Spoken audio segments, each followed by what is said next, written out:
Hey fellow foodies, we're getting close to the end of our 50 states tour. We now head to West Virginia for their famous Pepperoni Roll. First, we make our dough. It's easy to make the dough and definitely tastes better freshly made than the store-bought rolls.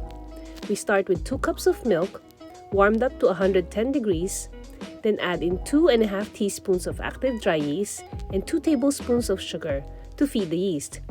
Mix well and then set aside for a few minutes. In another bowl, add 1 teaspoon of salt to 4 cups of flour, then set aside. When your yeast mixture has activated, add it in with your flour mixture. Then use a paddle attachment on your mixer and then mix the dough until it comes together for about 5 minutes.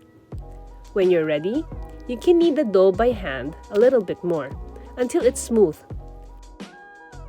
Once you've gotten to the consistency and the texture that you desired, put about half a tablespoon of oil on your bowl, then let your dough sit in your bowl in a warm place until it's doubled in size. Then while we're waiting for our dough to rise, we can start by preparing our pepperoni sticks or slices. I got a whole pepperoni, then I cut it into sticks.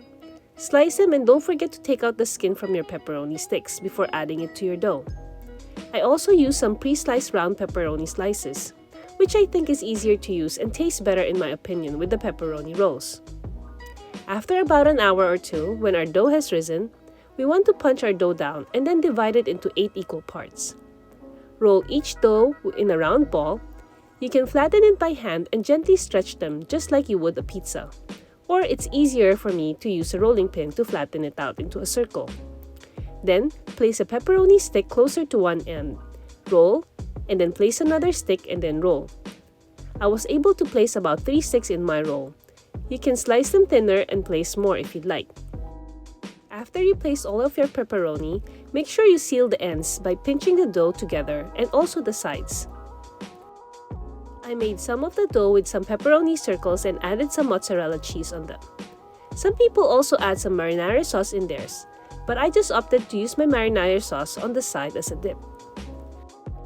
Once you have made all your 8 rolls, cover it again with a tea towel and let it sit for another 30 minutes before baking it in the oven. Preheat your oven to 375 degrees. Once your rolls have rested, don't forget to brush them with some melted butter before placing them in the oven. Bake it for about 25 to 30 minutes until it's nice and golden. Then let it rest for about 5 to 10 minutes before serving. Best served warm. Enjoy this delicious West Virginia pepperoni roll. And don't forget to click like, subscribe to my channel, and as always, thanks for watching!